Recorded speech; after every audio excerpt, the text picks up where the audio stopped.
बिस्मिल्लाहिर्रहमानिर्रहीम। अस्सलाम वालेकुम दोस्तों, क्या हाल चाल है? ठीक ठाक हैं। उम्मीद करता हूँ सब भाई खैर खैरियत से होंगे। अल्लाह पाक हम सब पे अपनी रहमत फरमाए।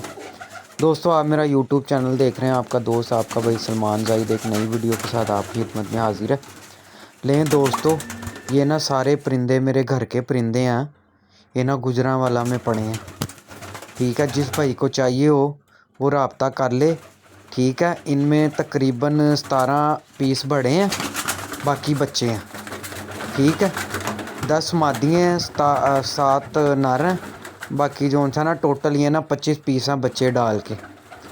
ठीक है, लें दोस्तों, ये मेरे घर से ही गए हुए परिंदे हैं। ये भाई ने पट्ठियाँ पट्ठे मुझसे लिए थे, तो ये इन्होंने साफ़ करवाए हैं, आगे जोड़े जुड़े लगाए हैं। अब इनके पास इतना टाइम नहीं होता, तो ये मैर उस्ताद मैर असगर वाले कबूतर हैं, प्योर।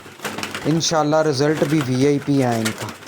ठीक है, जिस भाई को चाहिए हो वो मुझसे रब्ता कर ले, नंबर मैं दिख दूँगा ऊपर। ठीक है, लें दोस्तों, अल्लाह हाफिज़।